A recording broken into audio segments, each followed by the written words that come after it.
welcome to episode 3 of Katie's Kitchen. This week we are going to be cooking Indian street food, and we're doing this, it seems to be that every single week we're going to a different country, so I think that's the way it's going to go. Is that next week it'll be another type of cuisine from another part of the world, so I think that's how it's unfolding, which is the way we cook actually at home, which makes it much easier for me because I know what I'm doing generally. If it was baking I would have no idea whatsoever, so I'm going to stick to what I know, which are all the different cuisines from around the world. So it's going to be Indian street food. We've got lots of little different dishes, which is what the Indian street food is all about, with different spices. You don't have to use any of the spices that I use, you can choose your own, and you can make it as hot or as mild as you want to. It's totally up to you. But I'm going to be making several dishes and then showing you how to do everything. Okay, so the first thing I'm going to do is wash my hands, as we always do. We've got to be nice and hygienic and make sure that we wash them. I have got a new soap, which is aloe vera. It's got antibacterial in it, so that will make my hands super clean. So the 20 seconds as always. Get those done over there. Okay, and we're ready to start.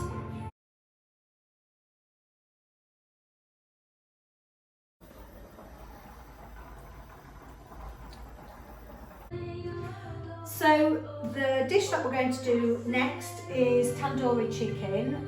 It's a marinade rather than an actual sauce like a curry, and it's a really lovely way of introducing children to Indian flavours. Little bit of spice possibly, but it's just the flavours more than anything. We're using tandoori powder, which is not hot. So children will like this dish, and you can use chicken like I'm using, but if you want the vegetarian option you could use sweet potatoes, which work really well as well. Chunks are about this size, so you're just cutting through. Obviously if it's a child doing this you will need assistance from an adult, and then all we're going to do is put those in. I'm using 5 chicken breasts. But just for this moment I'll just show you how to add everything in. We are using 5 chicken breasts, we are using 4 spoonfuls of tandoori powder, which is gorgeous. I wish you could smell what I can smell right now. So that's that. We're also using some Greek yogurt. This is low-fat yogurt, and we're using 200 millilitres of this. I've already used this for something else, so I know that's pretty much what I've got left in there. So that's this. So we'll get the rest of that out. It's really lovely, this. It's really creamy. And like I say, it just sort of just makes it a little bit milder really, especially for children. We've also got garlic in there. If you don't want garlic, you don't have to use garlic. I am going to. Just a few dots like that. It's quite intense, this. It's very concentrated, so you don't need too much. And sometimes using this does obviously save you having to chop garlic or put it through a little crusher. So that's that. We're also going to use salt and pepper as usual. And I'll put the salt in at the same time. There we go. Okay, and that just seasons it, gives it that added little bit of flavour. And that's it. We're going to mix it all together, and then I'll show you what it looks like in a moment when it's all been mixed together. So we're now at the stage where we've chopped all the chicken. We've now put it all into the marinade, which are all the things that I've just gone through. It's a beautiful pinky colour, and all the chicken needs coating, which it is.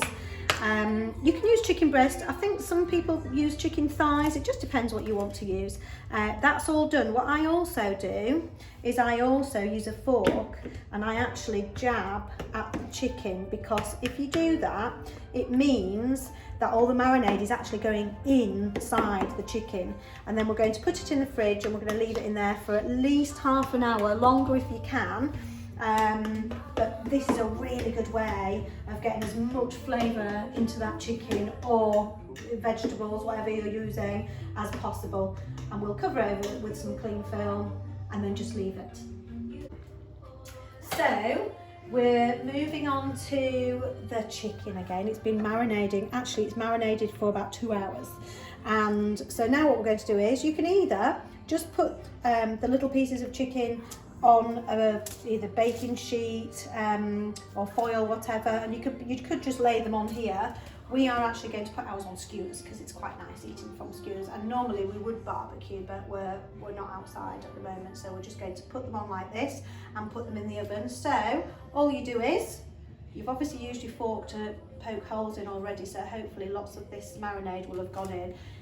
And it's up to you whether you do this or get an adult to help you, but you're literally just going to skewer the pieces of chicken onto each of these skewers. Now these skewers have also been steeped, which means that they've been in some water, so when you put them into the oven they don't catch fire or they don't burn, which means that obviously they would end up with scorch marks on them, and you don't want that. So that's how yours are going to look. They don't look particularly pretty, but by the time they've cooked they will look absolutely gorgeous. Whether it's chicken or whether it's sweet potato, whatever you decide, that's what they'll look like at this stage.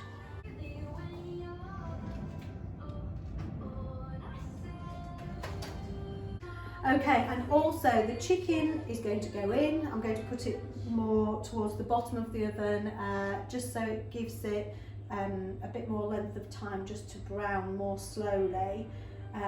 All of the marinade has been put on top as well as it's been sitting in the bowl for a couple of hours, so hopefully that will just be beautiful by the time it actually cooks through.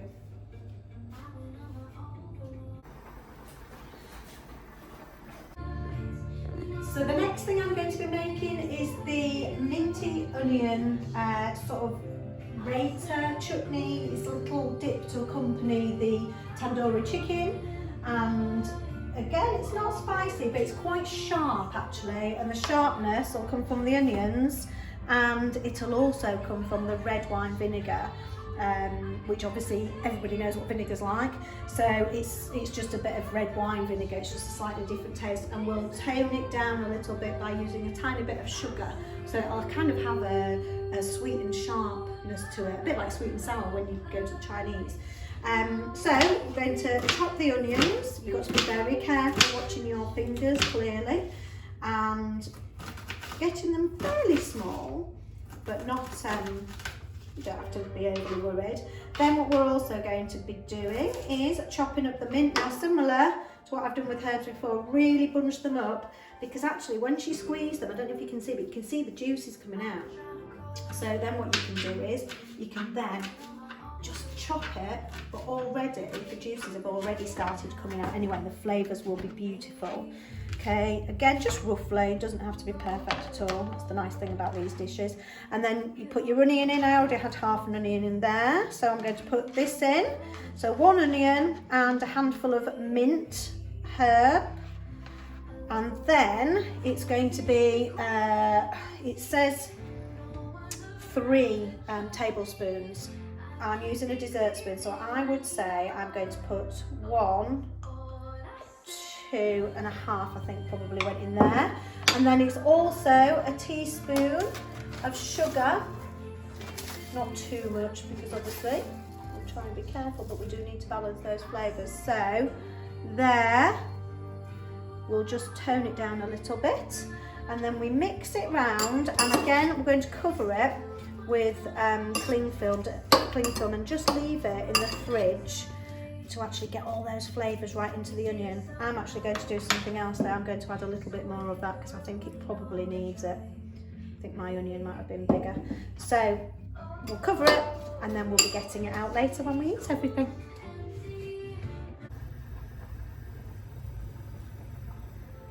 So next I'm going to make some Indian crab cakes. Now I've managed to get hold of a crab. My dad got me this for me, so it's very kind. He knows how much I like it. And so we're going to make Indian crab cakes with crab, spring onion, some red chilli, optional whether you like it spicy, some smoked paprika, I've put some salt and pepper in there, and some beautiful, beautiful coriander, which is actually my favourite herb. So all you have to do is you're going to slice, again with an adult helping you, you're going to slice your onion. Some people don't like using the stalks at the end, and when they get to this part here, they throw it away. Actually, this is one of the tastiest parts.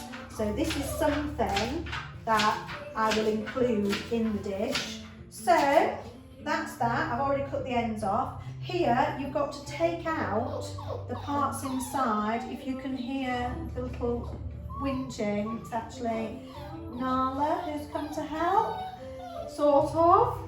She's been told to stay away, bless her. So I'm now going to chop the chilli. With the chilli, you've got to be really, really careful. An adult should do this for you. You shouldn't be touching chilies yourself, because if once you've touched the chilli, if you then touch somewhere else on your face or on your hands, it will actually really sting, really burn. So the best thing to do is ask an adult for this, to do this little bit here. Again, roughly chopping, nothing has to be perfect, we're not measuring anything, and it's just a matter of making them into little chunks so that they can go into our lovely crab cakes, and we make them into tiny little patties, and then we put them in a pan and fry them all off. Okay, so that's pretty much done. Lovely. So into the bowl, I'm actually going to add some smoked paprika. You don't need loads, because whether you use prawns, you could use prawns as well, or crab, you don't want to take it away from the flavour of the crab. So I'm going to put these in, okay, and then I'm going to put the crab in as well. We've already got the salt and pepper in there. I like spicy food a lot, so I have a whole chilli in there. Okay, and then the crab, literally it's already dressed, so it's wonderful. So all you have to do is just pull it all out like that, and that's finished. There are a few bits here as well, so I will add those in later. And then as far as the coriander is concerned, if you've got a little plant of coriander like that, you just turn it, twist it, pull it off, bunch it like we said before, and then chop it again like this. Beautiful colours in these crab cakes, absolutely gorgeous, lots of reds and greens. And as much as you want, really, I would just say a small bunch, that's quite enough. Coriander's quite a strong herb, so you don't actually need too much of that in. And that's it. I'm going to mix that all together in a minute, and then I'm going to make little fish cakes, and I'll show you what they're like.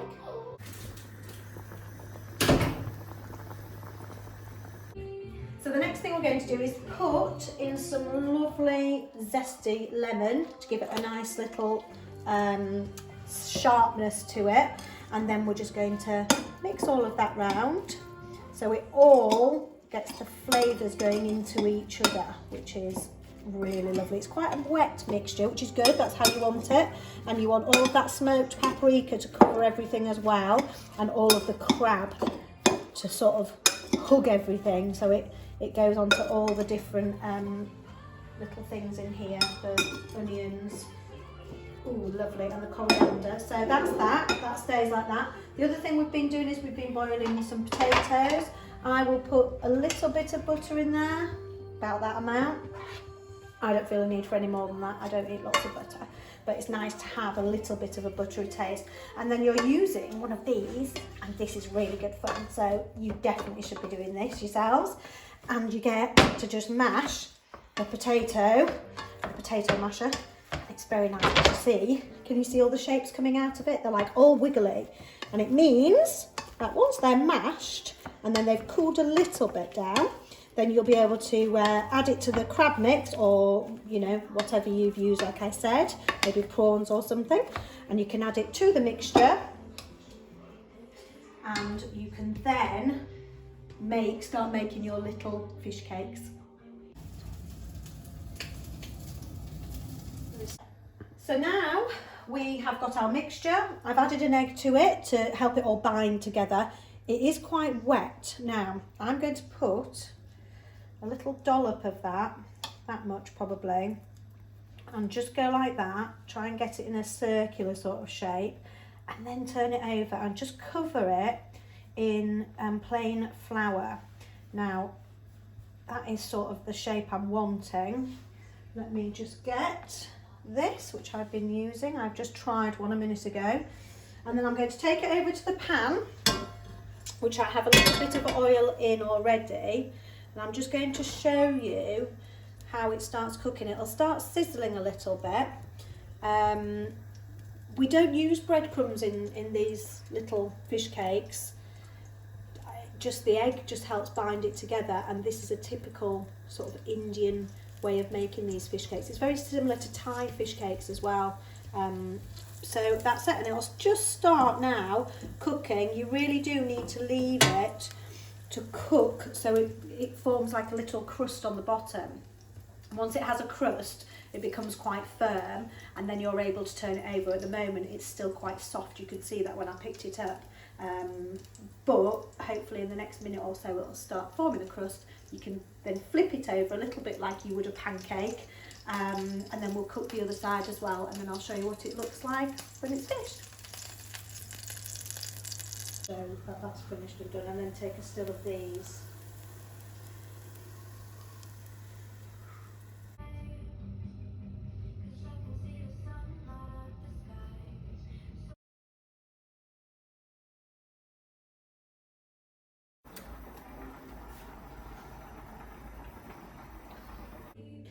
The next thing we're going to make are samosas. I think you're going to find this really good fun. I haven't actually tried using the phyllo pastry yet, but we're going to be ending up with little triangles of like the little bit like little Cornish pasties, but the little triangles, and inside it are going to be various vegetables, and it will include peas as well, and diced potatoes. So I'm going to chop all these up, peel the carrot and the potato, chop them up, put them in here with a little bit of cumin and a little bit of curry powder as well. And once I've done that, I'm then going to fry all of those things off, and then I'll show you what to do to be able to put it in the case. The reason I've chosen this is, one, because I think you'll actually enjoy wrapping them all up in the phyllo pastry, but also when I was growing up, I grew up just outside Leeds, and so curries are huge in that city. So we used to go, my mum and dad were very into their curries, and they used to take us to an Indian restaurant in Headingley every week. And we were only little, I was only about 10, and my sister was only about 6. And so when we used to go there, my dad used to say to the waiters, can we have a little Cornish pasty for this one, please? And he would sort of wink and point to my sister, because he knew if she thought it was an Indian spicy little parcel, she probably wouldn't want it. So that's what we used to call them in our houses. In our house was a little Cornish pasty. So that's what we're making next. So if I slice this onion like this, I'm going to peel the carrot, and I will peel the potatoes. Well, be very careful when you're peeling, because you're going to, this is like a knife, it's very sharp, and you're going to be pulling it down, so you've got to have an adult supervising you, but you should be able to do it. And then once I've spiced them all up, I'm going to put them in here, and then I'll show you what to do after. So I've chopped everything, and I'm just doing the last few little bits here. These are it's sweet corn on the cobs that we had a couple of nights ago, so I'm just using that up actually rather than getting sweet corn out. So all of this will go into this bowl. There's already peas in there as well. I don't know if you can see there. So we've got peas in there, we've got diced carrots, we've got some little sliced onion, we've got, what else have we got? Sweet corn, and then in there as well are going to go salt and pepper, but also the ground cumin. So again, it's up to you what you like, whether you want quite a lot of it or not. And we've also got the mild curry powder. And again, the vegetables will take on these flavours beautifully when they're being put into the pan. So that's it. Hang on, let's just get some nice flavour on it.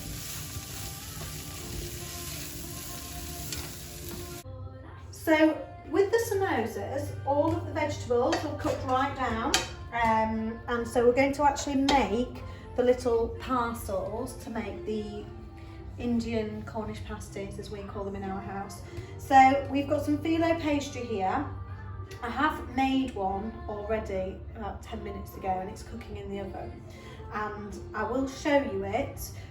But before I do show you it, I will warn you, they are supposed to be triangular, and this one isn't quite triangular because I couldn't quite get it, but it is a parcel of sorts, and it has got the filling in there, which is all the vegetables, and that's the main thing. So this is all a learning process, and whatever shape it ends up, it's your shape. That's what's important.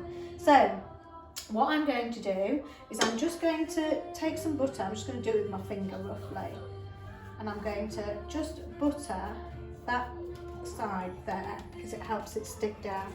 And then I'm going to fold a third of the way in, which is what the recipe I've been looking at says. And then I'm going to put some of this filling in here. Now there's quite a lot of filling because actually the way I'm making them, they're a lot bigger than I thought. I'm not quite sure how to make them smaller. I will have a play with all of this. And then I am going to move this corner on the right hand side. I'm going to move it over so that it touches diagonally the left hand side, making sure that your filling stays. Now, when you get to that stage, you need to take a little bit of butter all the way down the edge, just with your finger, like I said, because it pushes the filling as you stretch over the phyllo pastry, and you need to be able to press it down so it sticks, because you don't want any of this filling coming out, do you? And then you've got to try and just bunch a little bit the filling, but the filling's here. So this is why mine didn't end up triangular, because I wasn't actually quite sure what to do next. But basically, that needs to stick down. And then you do the same on this side. You wrap it round. Now I'm using 2 phyllo pastries because I was a bit concerned that it would actually maybe come out, the filling would come out. So I am going to do it like this and then fold that round like that.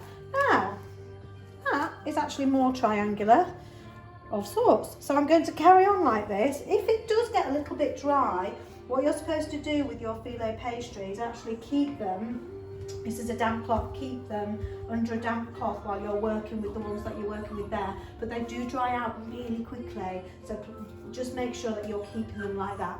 Okay, and then I'll be putting them all in the oven, and I'm quite sure we'll have lots of different shapes and sizes. That's okay, it's the taste. So they're now going in the oven. I'm going to put them up here. I've put a little bit of butter on them, as you can see, slightly triangular, and I've put butter on them to help them crisp up a little bit. I've also, on a couple of them, I've used milk to secure the phyllo pastry down as I've been folding them. So it's an alternative if you don't want butter and you want milk. So either or, as long as it helps it stick down, and that's it.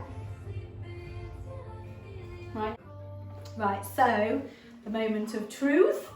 We will see what these little samosas, big samosas, look like. Wow, giant samosas. So they're looking quite nice actually. They're looking nice and crispy. So the proof will be in the pudding, I suppose. It'll be how they taste.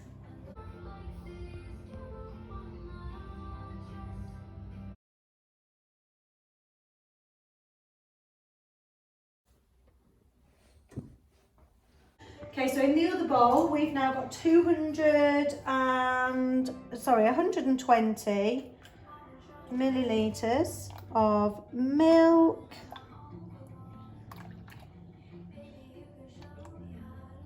Oh, 121, I think that'll do. And then we've got 2 teaspoons of oil. Now, this oil has got obviously extra bits in, so that's about right. I will, however, take out the nice chilli, because I don't think anybody will want that in their naan bread. And then we're going to actually mix these two bowls together. Okay, so the next thing is we have the wet mixture here, which is the milk and the oil. And we have the dry mixture, which is the salt, the flour and the baking powder, and we are going to mix the two together. So I've made what's called a little well in the middle, so like a little dent really, and then I'm going to pour the mixture in. Now we've got all these little bits in just because that's my oil. My oil has all these bits in, yours might not do, so it might not look exactly the same. I'll put that to the side, and then we're just gently going to put the flour through it and just start mixing the two together, and then it will start to form a little dough, and eventually when it all sticks together we'll then be able to use this to make little balls, roll and make naan bread. So we've kneaded the dough and we've left it to rest for 8 to 10 minutes. And now what we're going to do is we're going to take little bits. So I think we'll maybe make 4 naan breads. So we'll take 4 pieces, maybe a bit more from that one. And we're just going to roll it out. Now, naan breads are generally the shape of like a teardrop. But we'll see how it turns out. A little bit like the samosas. They should be triangular, but they can turn out however they turn out. So, okay, so press it down. You sort of pull it a little bit to start with, so you're sort of pulling the bread apart and making all the ingredients work together. And then you press it down with your hand, and then on a floured surface, you just roll it.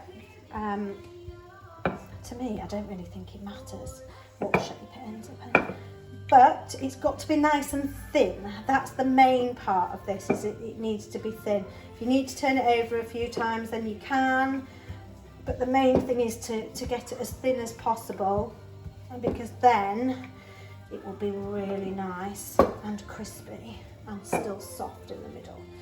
So I'll keep on doing this with each of these pieces, and then I will put them all on a baking tray. And actually what you do is you grill it. So it's a little bit different to just putting it in the oven. You do grill it, and we'll see what happens.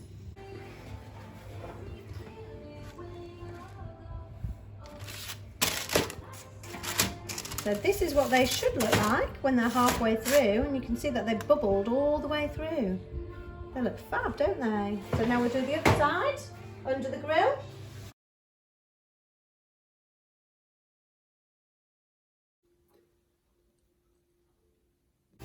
Okay, so whilst the vegetables are cooking down for the samosas, I'm going to show you the dessert we're going to be doing. I'm not even sure, I don't even think this is an Indian dessert, but I thought it would go really well. It's from a friend of mine, Zoe Collins, and she first made me this dish many years ago when we were on holiday in France. And it's a Jamie Oliver recipe, pucker pineapple I think he calls it, but it's basically sliced pineapple, and then what you do is you make a paste from sugar and mint. You can actually add red chilies into it as well. We did actually. I'm not going to for today, because if it's more of a children-based menu, I think that would be nice just with the mint and the sugar. So I've already bottomed the pineapple, and then what you do is you actually then slice it down. So you're slicing all these little bobbly bits off, these knobbly bits like this. And what you're trying to find is the underneath of the pineapple where there are none of these little holes, so that if I slice down like that, I don't want any more of these little brown holes, so I'm trying to get rid of them. Again, you will need an adult helping you, and it may be that the adult has to do most of this, but that's the aim, is to get rid of those. I'm going to do it all the way around, and then I'm going to slice it. I'm going to put it in a nice little circle here, and I'm going to show you how to do the mint and sugar paste. So the vegetables are cooking really nicely. They've only got another couple of minutes. I think really it's probably about 25 minutes that we'll be cooking these down for. I've been adding a 1/4 of a cupful of water each time, and the vegetables have been absorbing the moisture, and it just means that it doesn't stick to the pan, and also it just keeps them lovely and moist as well without them drying out. And it's the potatoes and the carrots really that you're looking for to cook down, but still hold their shape, because you don't want them all sloppy, you want them nice and crunchy, so a slight crunch as well when you bite into them. Crab cakes are cooking, they're pretty much done now, so I will turn that off. These ones have already been done. Lots of activity going on, and at the same time, this is what I'm doing here. So I've sliced some of these chunks of pineapple, which you can then just layer however you like really, as long as you can see most of the slice, and there is a reason for that, which I will show you in a minute. You have to be very careful how you're doing this, so holding the last part of the pineapple is the most tricky part, and you're trying to cut as thin slices as you possibly can. Okay, so then what I'm going to do, we've got some mint here. Again, I've bunched it up, and I'm just going to slice it, but not thinly. I'm just going to give it a little bit of a slice and put it in here. So this is a pestle and mortar, and I'm going to add to that, well, I think I'm going to add to it 1 dessert spoon and 2 dessert spoons. Okay, it does say 2 tablespoons, but for the moment, this is how I'm going to do it. And then all you do is you pummel it like this. And if you can see all the juices coming out of the mint. And what it'll start doing in a moment is it'll start turning some of the sugar green, which is really quite something. It's quite exciting. So you can see it's becoming a little bit more paste-like, and it's quite grainy. Mine's only a small pestle and mortar, so that's why I'm only adding a little bit of sugar at a time. I am going to add some more, however. Now that's sort of reduced down a little bit and all gone into each other, I'll add another 2, and that's the equivalent of 2 tablespoons. And then we'll just do that again. Now we've got a base of a paste, and we can add all this in to the mixture. And once that has then been mixed in so that really you can't see much of the white of the sugar and it turns kind of green, then we're going to apply it to the tops of the pineapple, and that'll give it sort of a little bit of a flavour on top. But we're going to leave it, we'll cover it, leave it for a little while in the fridge, and then it'll take on the flavour with the pineapple as well, and when you come to eat it, it's absolutely delicious. So that's the paste. I'm going to apply that now, and we're just going to put a little bit on, because sugar's obviously a bit of a luxury, can't have too much sugar, but this is what we do. We just put a really thin layer onto each one, like that. And then all that lovely sugar will go into your pineapple, and all the flavours of the mint will do exactly the same. So I'm going to carry on doing that, and then we'll be done for our dessert. So this is the final end of our Indian street food, including tandoori chicken, vegetable samosas, crab cakes, naan bread, all different sort of dips and pickles, and it's sort of sharing food. And at the moment, with us all being together in our homes and with our families, it's actually a really lovely way of just sharing all sorts of food over the table and having chats. And I hope that you all enjoy either making all of them or making some of them. Things like the samosas you can make just on their own and have with salad for a lunch, and same with the chicken tandoori or the crab cakes. You can just actually have little like lunches. You don't have to make everything. You could just maybe make a dip and one other thing. And it's all about spending time together around a table, sharing, chatting, and just being together. So I hope you've enjoyed the 3rd episode of Katie's Kitchen, and I will see you next week. Next week is going to be Mexican, and I know a lot of my class like Mexican food because we've chatted a lot about it. So I will have different things ready for you for next week. So enjoy, take care, look after yourselves and stay safe.